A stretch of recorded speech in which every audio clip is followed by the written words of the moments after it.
day.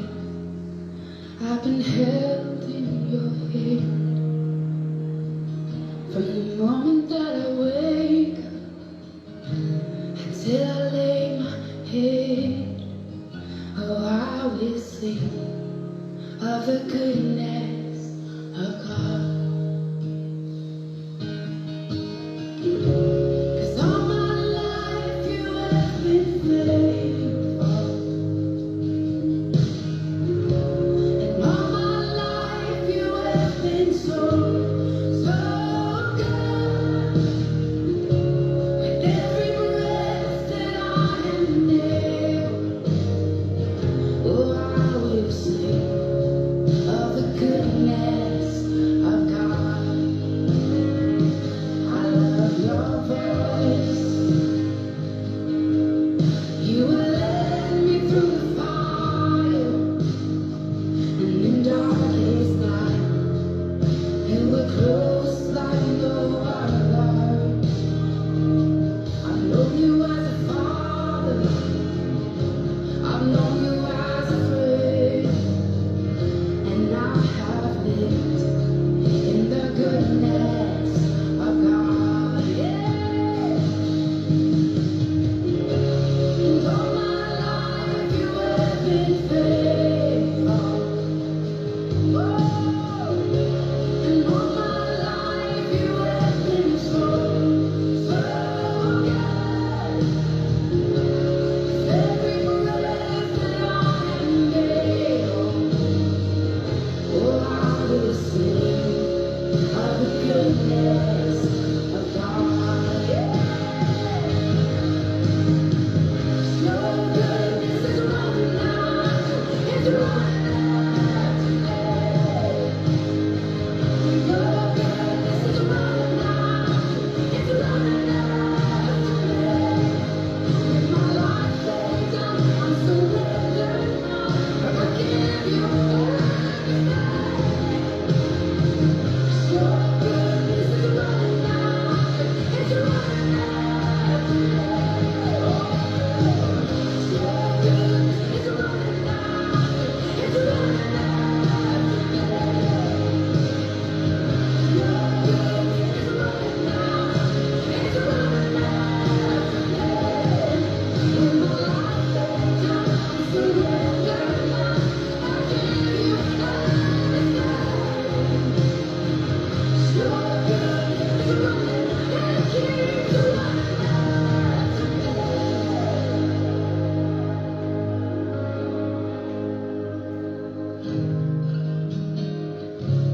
And all my life you have been faithful. And all my life you have been so, so good. With every breath that I am able, oh, I'm gonna sing of the goodness of God. I'm gonna sing, I'm gonna sing. Oh, yes, 'cause all my life you have been faithful.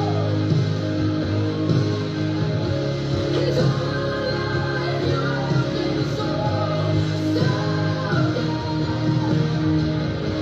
With every breath that I am able, oh, I'm gonna sing of the goodness of God.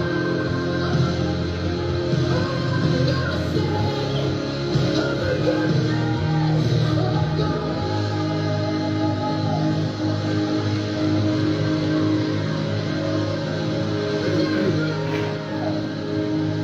Over all my days.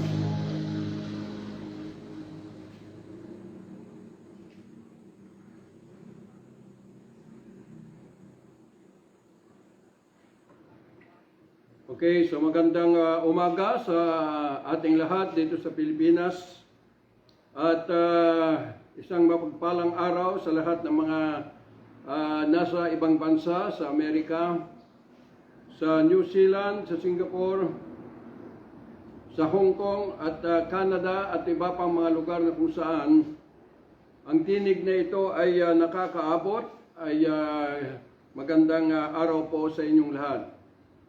So, salamat sa Diyos sa pagkakataon na ito na muli ay nabigyan ng pagkakataon upang patuloy na umaimbulog tayo sa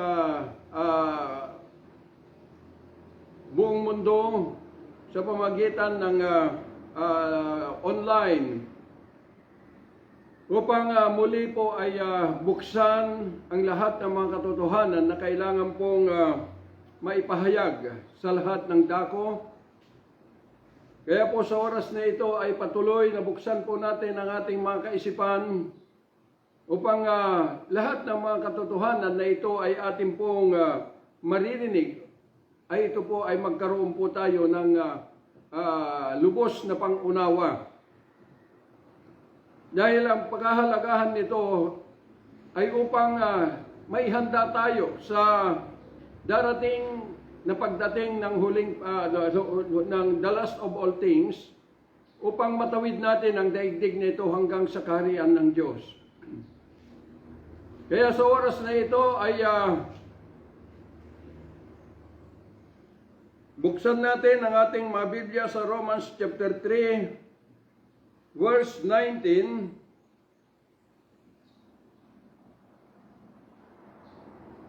hanggang 24.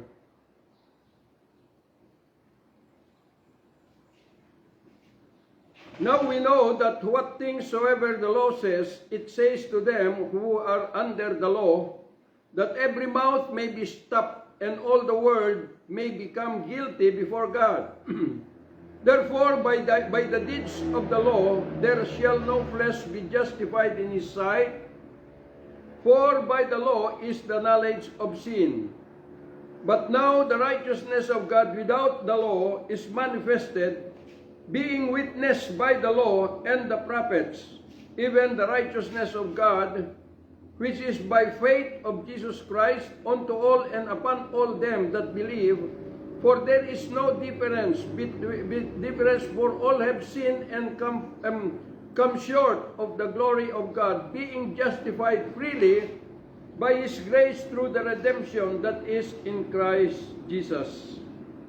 Father, we thank you for this day, Lord, that you have given us, O God Almighty, the opportunity, O God Almighty, that I'm going to open my mouth again in order, Lord God Almighty, to unveil the reality of the truth. Lord God, I pray that na yung maabot ng tinig na ito, Panginoon, ay kalakip ng apoy, Panginoon, Lord God, na ito ay magkaroon ng manifestation sa bawat buhay ng lahat, Panginoon, ay magbubukas sa kanila ng katotohanan na ito, Diyos, ay maganap sa bawat buhay, Panginoon, ng bawat mga tao, upang lahat, Panginoon, ay magkaroon, O Diyos, ng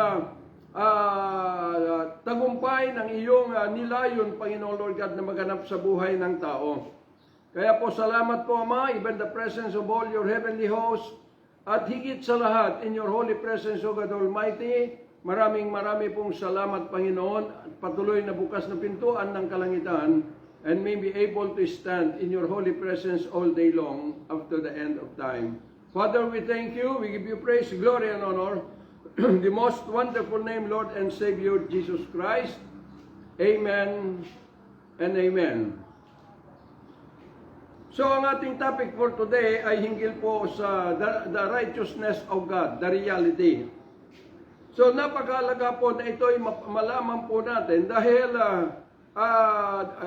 ang lahat ng mga tao, kapag nababasa po ang Biblia, ay sinasabi po na sila ay matuwid. At kung ito ay ginaganap nila, ay sila ay sinasabi na sila na ay matuwid. Pero tandaan po natin na may dalawang righteousness na ito ay binabanggit ng banal na kasulatan, the righteousness of the law and the righteousness of the faith of Christ.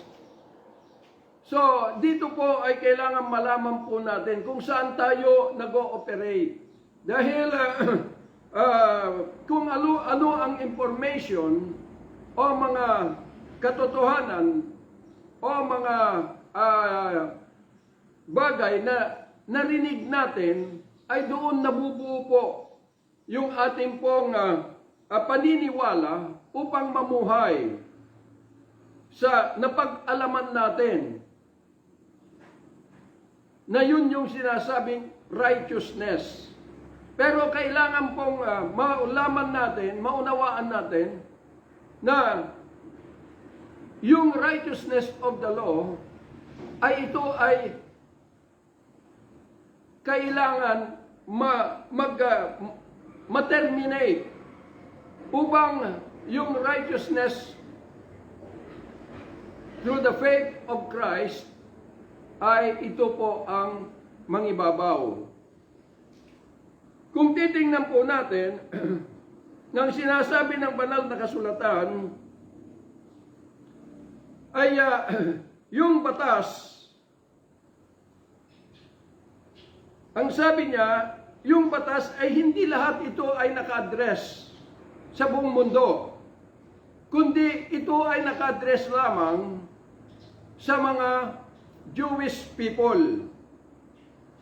Na ang sabi rito, now we know that what things soever the law says, it says to them who are under the law, that every mouth may be stopped and all the world may become guilty before God. Therefore, by the deeds of the law, there shall no flesh be justified in his sight, for by the law is the knowledge of sin. So ito po yung ginagamit din ng buong mundo, even sa atin mga Gentile by nature, upang ito ay ginagamit pamantayan kung paano tayo mamuhay sa mundong ito na sumusunod sa batas ng Diyos. Pero yung pong nangingibabaw ngayon na katuruan, dahil nga yung naglipa na yung Bible School, ay ito po ay kahalintulad na rin doon sa itinuturo ng mga Paraseyo, na ito yung sinasabi ng banal na kasulatan na bumulag sa mga Jewish people upang hindi nila makita yung hangganan ng naabulis na mga bagay.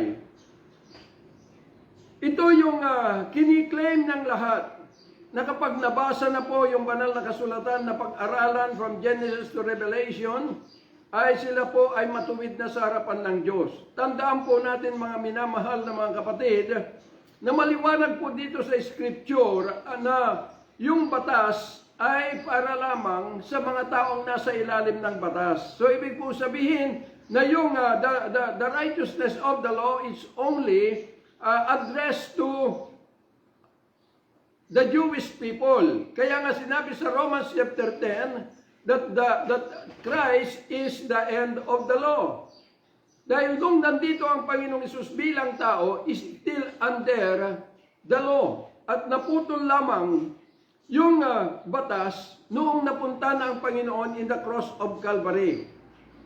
So, itong batas, kung titingnan po natin, ay kung bakit kailangan mag-vanish away, dahil ito po yung naging daan upang ang mga bayan ng Diyos o mga Jewish people ay magkasala.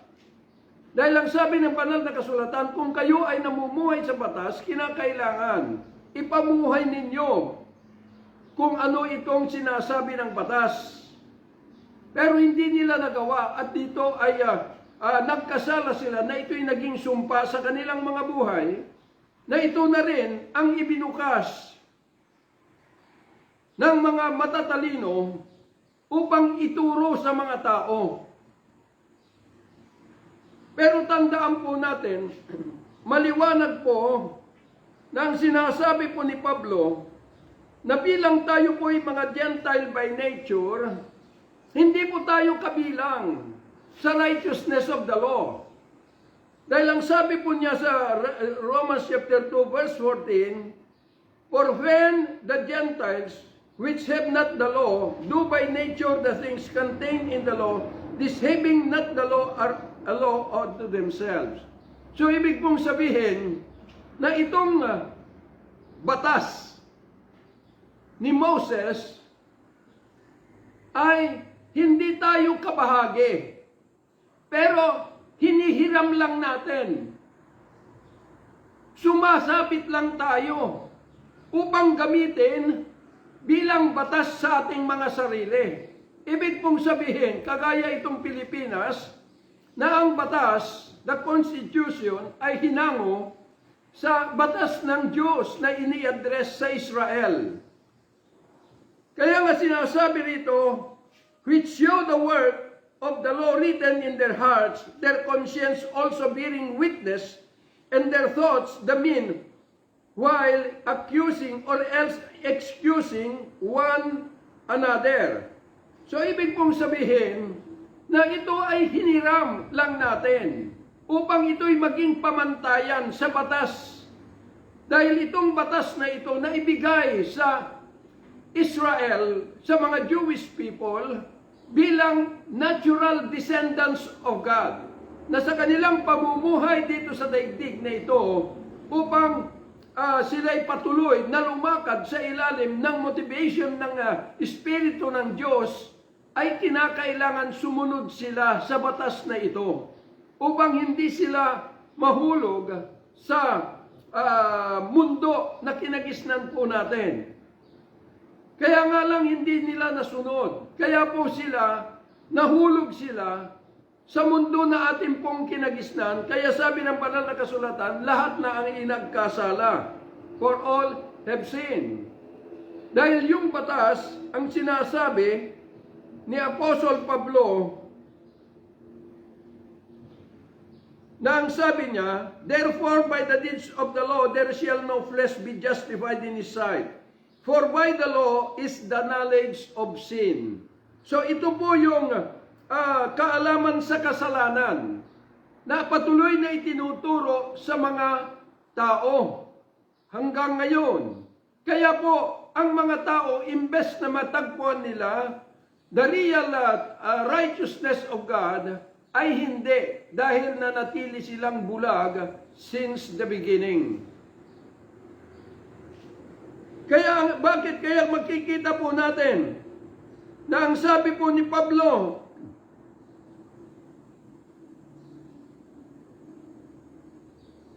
Romans chapter 2 verse 15, which show the work of the law written in their hearts, their conscience also bearing witness, and their thoughts, the meanwhile accusing or else excusing one another.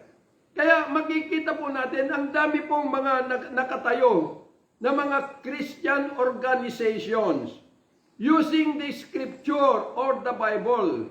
Binabasa, pinag-aaralan ito upang ituro sa lahat ng mga tao. Kaya makikita nyo bilang hiniram din ng bansa upang gamitin ito na pamantayan ng batas, na kapag sumusunod tayo, sasabihin sumunod na tayo sa Diyos. Pero hindi, hiniram lang po natin ito. Dahil yung batas, it is only addressed to Israel, sa kanila. Kaya makikita po natin na bakit itong mga Christian organizations, sa dinabi namin ito, ay hindi nagkakaunawaan na kung talagang lahat ay naglilingkod kay Kristo, dapat iisa na ang lahat. Hindi po yung sinasabi na ibang pamilya kayo at ibang pamilya kami, at gagawa ng Diyos sa huling panahon na pag-isahin tayong lahat. Hindi po ganon. Dahil itong dispensation of grace, noong pong naputol ang batas, ito na po yung panahon na ang Diyos ay ginawa niya yung sacrificial sa kanyang buhay in the cross of Calvary, upang magkaroon na po na mapag-isa na ang lahat ng mga tao. Hindi po yung sinasabi ng maraming mga papastor na kung sila'y sama-sama na, iba't ibang organization sa isang gawain sasabihin, kami ay nagiging isa sa harapan ng Diyos. Pero kapag naghiwa-hiwalay, hindi na naman naging isa. Bakit? Kasi iba-ibang pamantayan. Hinggil po doon sa kaunawaan nila sa batas. Dahil yung sinasabi ng Panginoon na sana maging isa sila Ama, na katulad natin na iisa, yun po ay ibig sabihin, na mula pa sa umpisa nung mabuksan, ma-impose the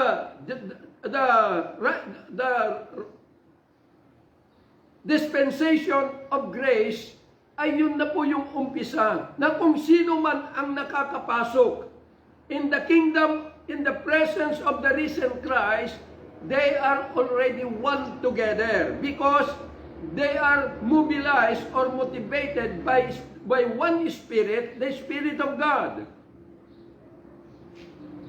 Kaya makikita po natin tayo yung mga Gentile. Anong sabi po ni Pablo?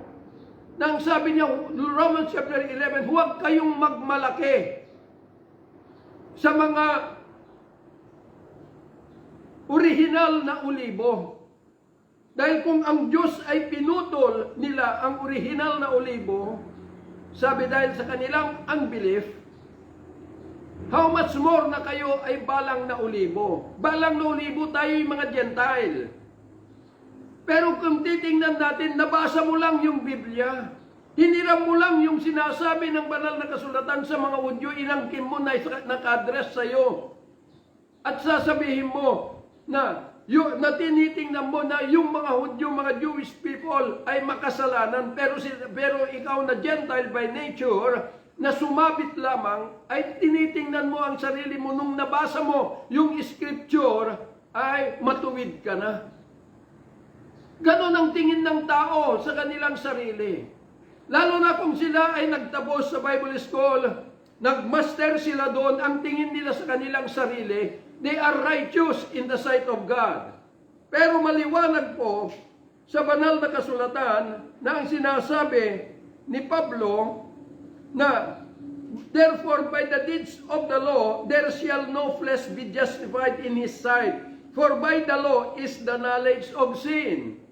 So, ibig pong sabihin, kasalanan pa rin. Because ang kasalanan ay ito po, ay yung karnal na buhay.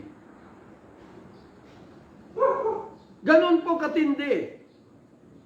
Kaya makikita ninyo, ginagamit po itong banal, itong batas, upang yung kapwa ay titingnan na makasalanan, pero siya ay matuwid. Kaya bakit hindi nagkakaunawaan? Bakit hindi nagkakaroon ng pagiging isa ang mga organisasyon? Dahil kanya-kanyang interpretasyon concerning the scripture. Kaya kung may bukas ang katotohanan, ang sasabihin nila, si Pastor Pat nagdadala ng confusion. Huwag niyong iimbitahan siya. Mga kapatid, magpasalamat kayo dahil meron pong mga ahas na magbukas, mag-expose ng trabaho ng demonyo at magbukas, mag-alis ng mga tabing ng katotohanan upang lahat ito ay malaman natin at makapamuhay tayo sa tunay na liwanag ng buhay. Kung meron mang nagko-confuse sa inyo, ay hindi po ako. Hindi po doon sa ipinapahayag ko, kundi yung sarili ninyong kaisipan ang nagdadala ng confusion sa inyo. Dahil kung manahimik na lamang ang mundo, ano ang kahinatnan ng buong mundo? Kaya nga sinasabi ng Panginoon, beware to the leaven of the Pharisees. Yung salitang beware, maging mapagmatsyag kayo. Hindi lang mag-ingat, mapagmatsyag. Dahil once na tinanggap ninyo ang doktrina ng tao, matatalinong tao, ay parang libadura. Nasasaklawan niya ang buong mong pagkatao. Kaya sabi ng Panginoon, unless you surpasses the righteousness of the Pharisees, the same you cannot enter the kingdom of God. So, ibig pong sabihin na itong salitang ito, kung hindi ka makapasok sa kaharian ng Diyos, saan ka pupunta? Dalawa lang naman ang patutunguhan ng tao. Impyerno at kalangitan. Kung ang Panginoong Yesus ang sabi niya sa mga Pariseo, who is the perfect teacher of the law, ang ama ninyo ay ang demonyo. How much more sa atin bilang Gentile by nature, na hinihiram lang natin yung mga batas na ina-address ng Diyos sa Israel, at ginagamit natin batas to ourselves, na sinasabi sa Romans chapter 2 verse 14. Kaya nga andoon na ginagawa yung nilalaman ng batas to accuse or to excuse somebody. Kaya nga nag-aakusahan ang bawat tao. Wala pong katotohanan sa kanila. Kung hindi ini-excuse nila, kung hindi inaakusahan yung mga iba, kasi yun ay mali yun. Si Pastor Pat ay kulto. Nagtuturo ng mali. Kaya sabi ko, kung mali yung sinasabi ko, mga kapatid na kasama ko sa pagmumobilize ng reality of the truth, mali na rin yung nangyari sa kanila. Naganap na nabago at nabago yung takbo ng kanilang nilalakaran sa daigdig na ito. So mali na rin. Sabi ko sa isang kapatid, kung mali ako at kulto yung nasundan ninyo, bumalik kayo sa dati yung pagkatao at sumunod kayo doon sa tama na sinasabi nila. Baka sakali doon masumpungan ninyo ang isang buhay na ito ay mauunawaan nila. Sasabihin nyo ng tama. Kaya makikita ninyo anong sabi ng Panginoon sa mga Pharisees, mga ulupong, mga hypocrites. Bakit?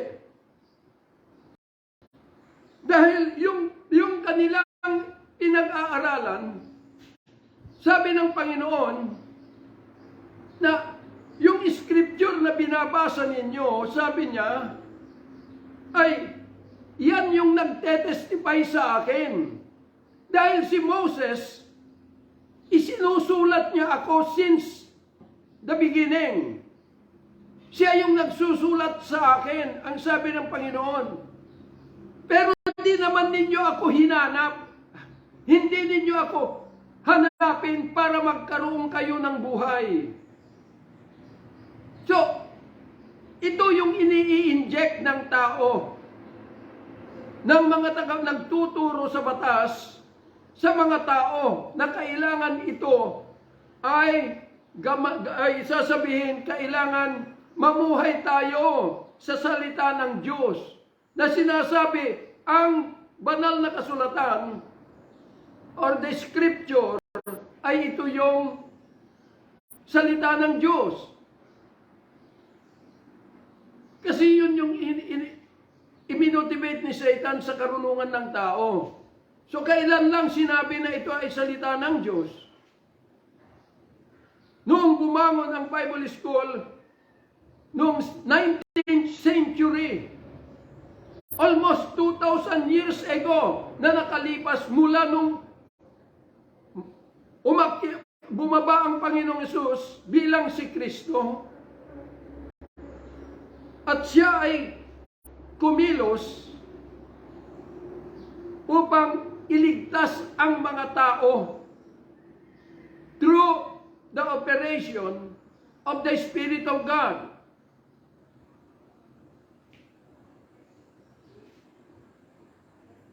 Kaya nga, ginagamit na ang batas, hindi kailanman mapag-isa. Dahil meron yung mga sinasabi they are evangelical, may sinasabi they are Pentecostal, may sinasabi na they are oneness, sila ang totoo. May sinasabi na sila ay mga Protestant, sila ang totoo. Hanggang kailan na ang mga tao ay masilayan nila ang katotohanan kapag tayo ay hindi puso ko sa buhay na Kristo. Buhay na Diyos.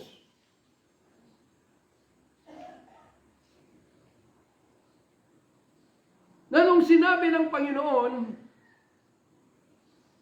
it is finished, ibig sabihin that the righteousness of the law ay terminated na. Although itong righteousness to the faith of Christ, hindi niya winasak yung batas and the prophets.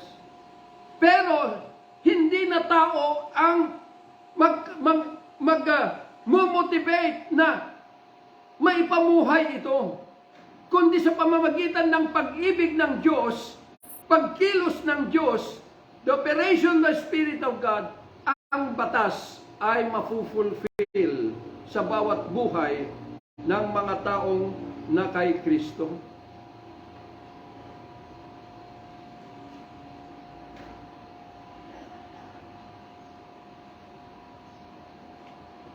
Kaya nga kung titingnan natin mga minamahal na mga kapatid,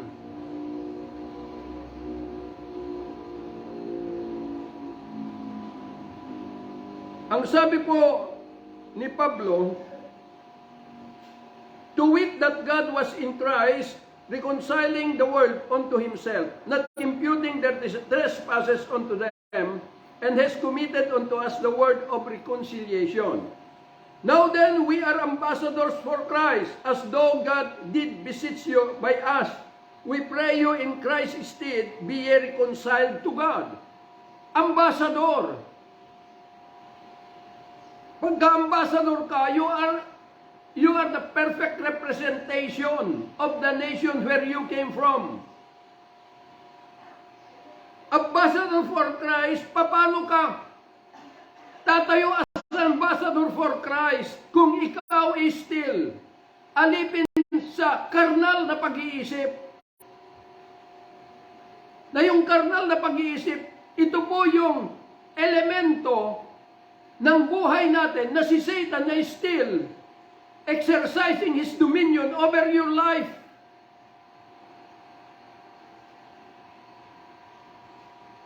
Totoo yung nabasa ninyo sa Biblia.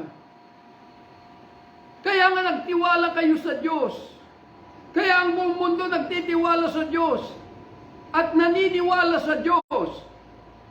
Pero kung hanggang sa paniniwala at pagtitiwala dahil sa nabasa, wala ring kwenta.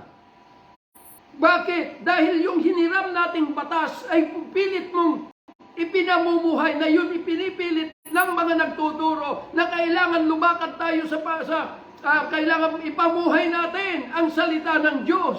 Pati sila nagtuturo, hindi sila lumalakad sa salita ng Diyos dahil ang salita na binabanggit nila ay yung nabasa nila. Scripture.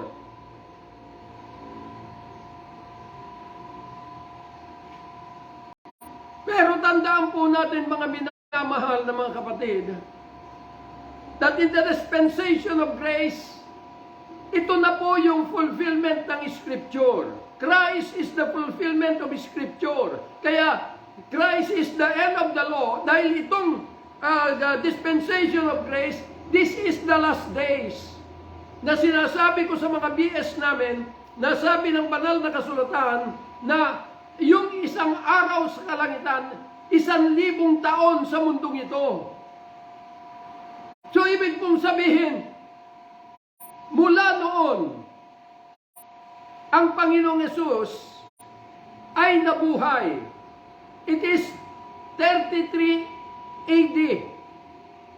Ibig sabihin, from that time up to now, it is almost 2,400 years now.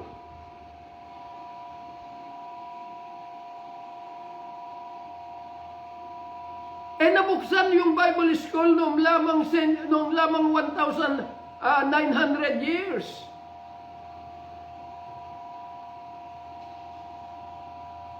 After na nabuhay ang Panginoong Yesus.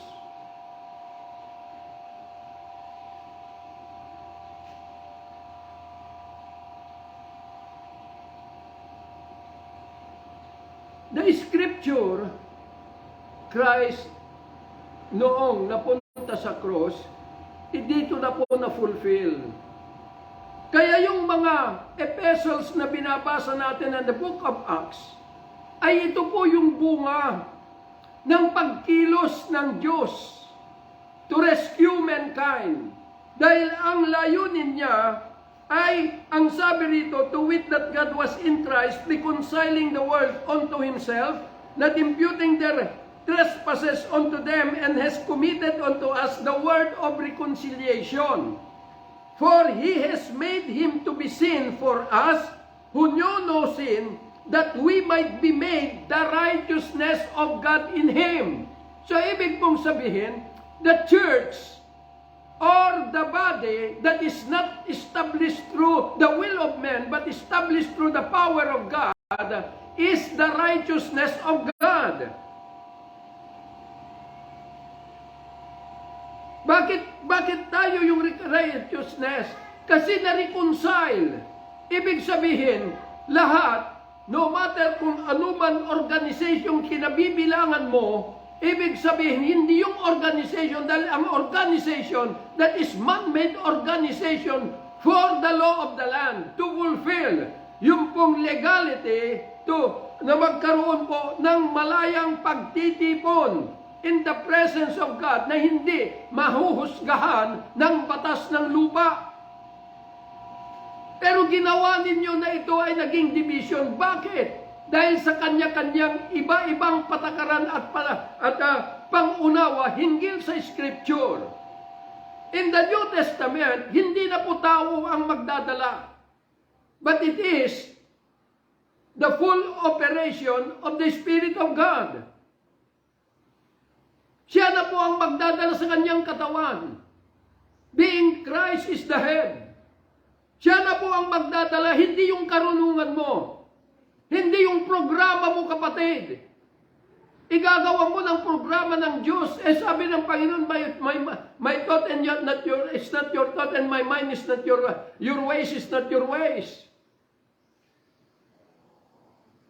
So, ibig pong sabihin, if we are the righteousness of God, tayo po, yung sabi ng Panginoon, bakit sinabi niya na teach all nation, Matthew chapter 28, teach all nation, na ang sabi po ng Luke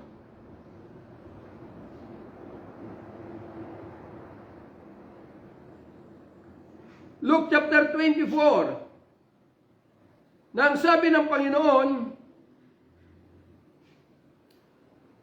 doon sa Matthew chapter 28, teach all nation, baptizing them in the name of the Father, the Son, and the Holy Ghost. Pero kaya nasabi ng Panginoon dito sa Luke chapter 24, verse 44, these are the words which I spake unto you. No, 46.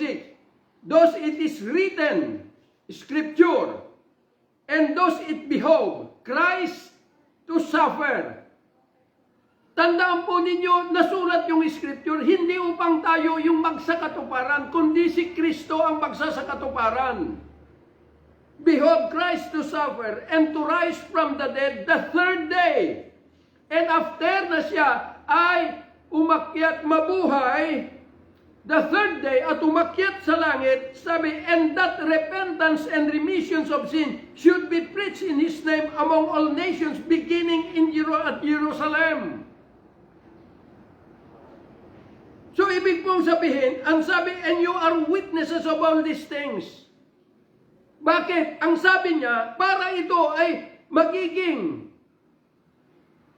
ganap yung pagpapahayag ng Ebanghelyo ng repentance and remission of sins, maghintay muna kayo. I send the promise of my Father upon you, but tarry ye in the city of Jerusalem until you be endued with power from on high. So, bakit kailangan na tayo ay madamitan ng kapangyarihan mula sa kalangitan. Dahil hindi natin kaya na kahit man lang sa bibig natin o kaisipan na maihayag kung ano ang totoo hinggil sa ating Panginoong Yesus. Kundi siya lamang ang siyang makakapag-express nito through our being. Hindi po ikaw. Kaya nga yung scripture, huwag mo nang i-analyze, huwag mo nang gawing yung kaunawaan ng tao. Dahil the scripture, Christ is the fulfillment of the scripture. Ang dahilan, ang sabi niya rito, you shall be witnesses of all these things. Dahil doon sa 2 Corinthians, ang sabi po ni Paul, you are our epistle, written in our hearts, known and read of all men. For as much as you are manifestly declared to be the epistle of Christ ministered by us, written not with ink, but with the Spirit of the living God, not in tables of stone, but in fleshly tables of the heart. So, ibig pong sabihin na yung gospel na bibigkasin mo ay hindi doon sa hinango mo, doon sa scripture, kundi doon sa naisulat sa buhay mo. Because you are the epistles of Christ. Ibig pong sabihin, the epistles of Christ, magsasalita tayo kung ano yung nasusulat sa buhay natin, na ito ay nagaganap. Hindi doon sa nabasa mo, doon sa scripture. Dahil ang sabi ng Panginoon, ang lahat ng ito ay nagtetestify sa akin. Pero yung pagpunta na in the cross, siya na yung magsasakatuparan nito. Maging sa buhay natin. Kaya nga ang sabi niya,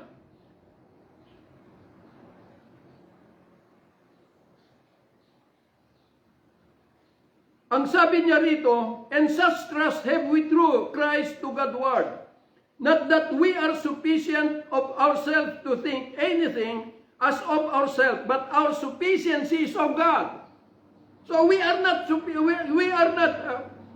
sufficient sa ating sarili. Pero ang kapunuan natin ay sa Diyos. Kung hindi man natin may express sa ating mga bibig, then God is going to express through us. Dahil yung may express sa atin, sa buhay natin, ay sa atin, yun na yung magiging buhay natin. Kaya nga sinasabi rito, who also has made us able, ministers of the New Testament, na ito yung gumagawa sa atin para tayo ay maging minister sa bagong tipan, sa dispensation of grace.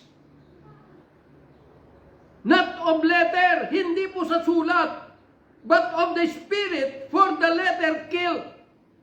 O maliwanag, not of letter, but of the Spirit, for the letter kill. Pumapatay ang nasusulat, but the Spirit giveth life.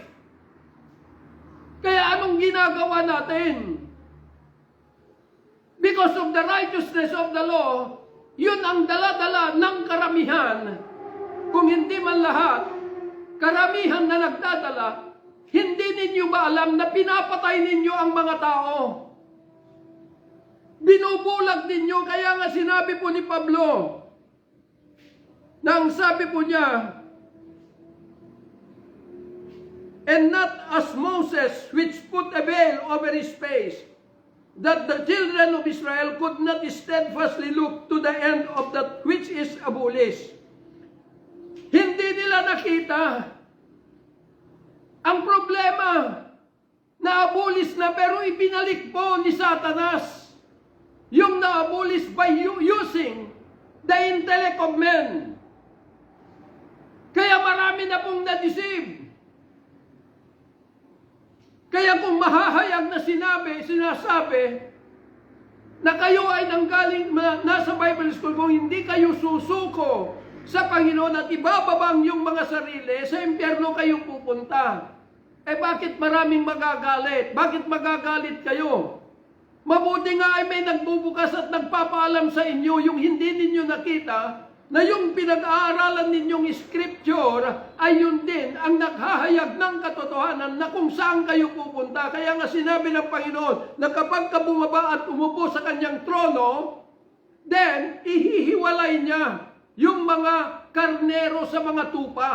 At yung karnero, mga tupa, doon sa kanyang kanang kamay, at yung mga karnero ay doon sa nagngangalit na ngipin ng apoy ng impyerno. Kung di ninyo naunawang basahin ninyo, balikan ninyo ang iyong pinag-aralan ng 4 na taon, 10 taon sa Bible School. Kung hindi na ituro sa inyo ito. Sabi dito, for their minds were blinded. For until this day remained the same veil untaken away in the reading of the Old Testament. Ito na po yung letter na pumapatay na sinasabi ni Paul, na imbes ng mga tao ay hanapin at katagpuin ang buhay na Kristo, hindi na dahil ipinaunawa ninyo na yung mga itinuturo, yung mga kinuha at hiniram ninyo ng mga batas mula doon sa kasulatan na naka-address sa mga Israelitas, ay itinuro ninyo, naniwala ang mga tao. Kaya nung naniwala sila, sasabihin nila na sila ay mga born again na. Kaya ngayon ang daming nagsasabi mga born again.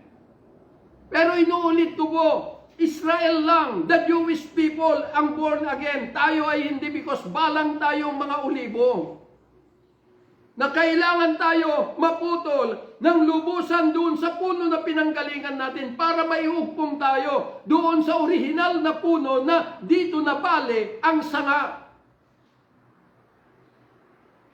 Kaya tayo, we need to be born in the kingdom of God. At kapag tayo po ay naipanganak sa kaharian ng Diyos, tayo na yung mga, we are the righteousness of God through the faith of Christ. It is no longer the righteousness of the law. Pagka sinabing through the faith of Christ, ibig sabihin yung pananampalataya ay ito po yung daladala, yung grace ng Panginoon, which is the Holy Ghost, na idadamit niya sa atin upang tayo po ay magiging katwiran ng Diyos through the faith of Christ. Dahil the faith that is given unto you, hindi ikaw ang magdadala, hindi ikaw ang mag-ooperate, pero siya yung magdadala sa iyo upang ikaw ay lumakad sa tunay na landas ng kalooban ng Diyos.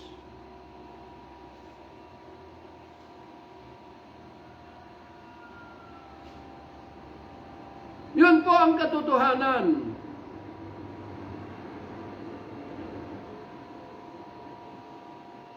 Ang dami-dami ginagawa ngayon. Puspusang ginagawa. Pumupunta sa iba't ibang mga lugar.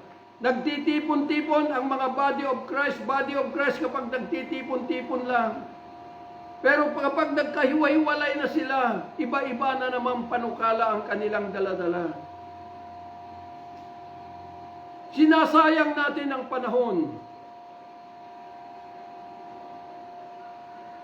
Ang kailangan lamang natin wala man tayong may pagmalaki sa ating buhay.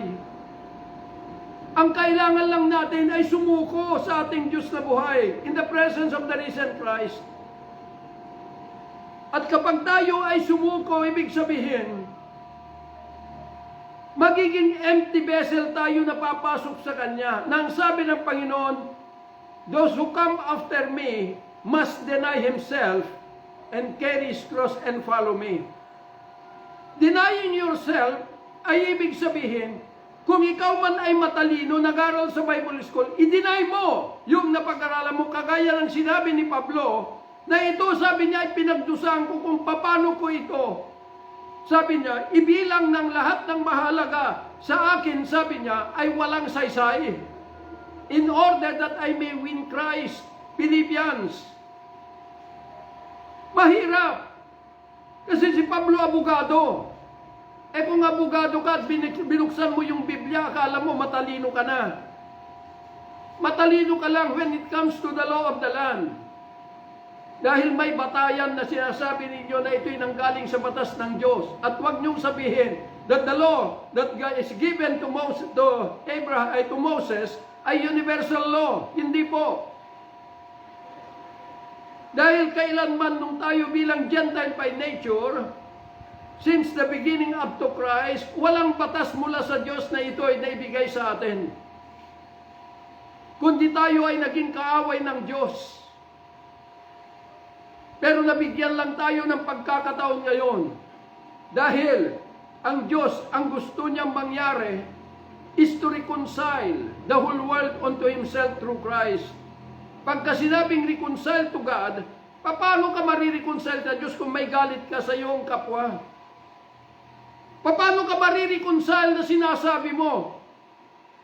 Kung ikaw ay dahil sa meron kang ayaw na nakita, umalis ka at gumawa ka, naggumawa ka ng panibago mong grupo at sasabihin naglilingkod kayo sa Diyos.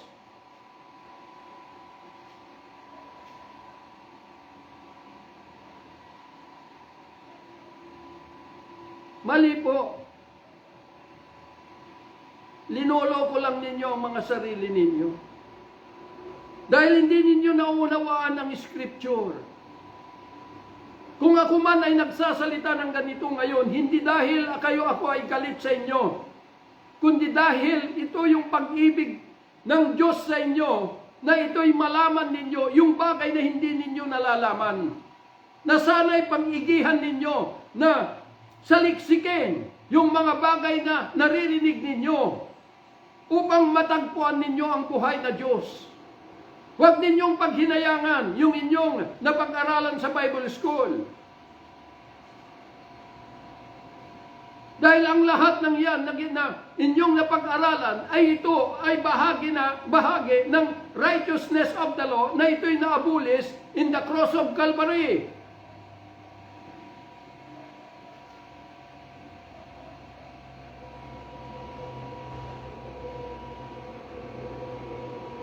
Alam ko po na lahat ay meron po kayong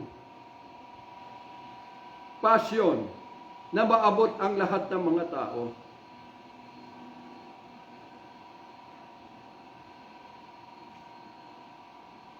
Pero kung meron po kayong passion sa mga tao,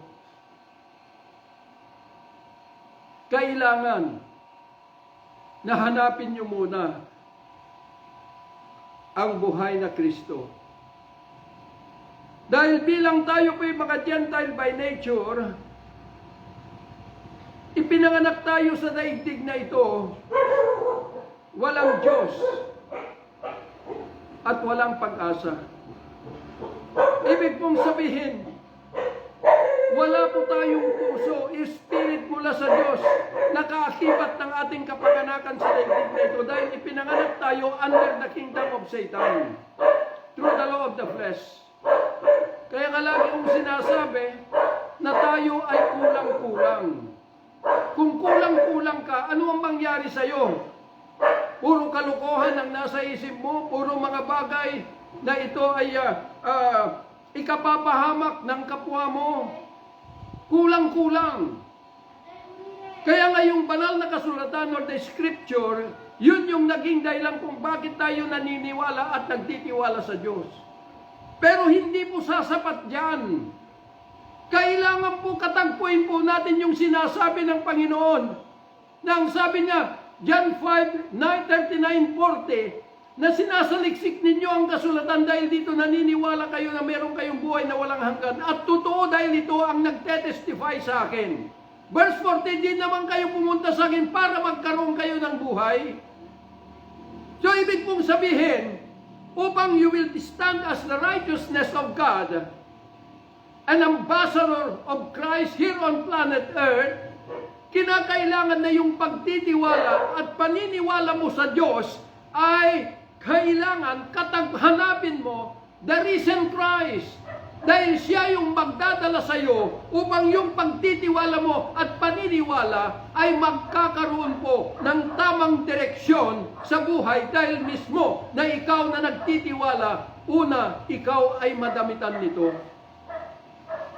Kaya nga sabi ng Panginoon na tayo po ay katulad ng magsasaka. Na kung ikaw ay magsasaka, kung may inani ka, ikaw ang unang makinabang sa inani mo bago mo ipabahagi. So, ibig pong sabihin, kung ano yung nagaganap sa buhay mo, yun lang ang pwede mong ipamahagi sa tao. Because you are the witness of all these things. Kaya sabi niya, you shall be witnesses unto me. So, ibig pong sabihin, sa atin po nakatala, we are the epistles of Christ. Through the Spirit and not through letter or sa bato o mga batas. Kaya po mga minamahal na mga kapatid, kung talagang mahal ninyo ang inyong sarili at hinahangad ninyo na mapabilang sa kalangitan, then humble yourself before the presence of the living God. Iwanan nyo na ang mga pagdadala ng mga organization ninyo. Magsama-sama tayong maging isa sa harapan ng Diyos. Pero kailangan lahat tayo ay matagpuan natin the risen Christ upang madamitan tayo yung kakulangan natin. Sa ating pagkatao ay matatanggap lamang natin when Christ enthroned Himself into your mortal being. Na ibibigay the Holy Ghost unto you, na ito ay pupuno sa iyong pagkatao. Kaya nga, believe, trust, and faith. So, ibig pong sabihin, yung pananampalataya ay yung bubuo sa kakulangan ng iyong pagkatao. And now, you are given the opportunity to be a minister in this New Testament.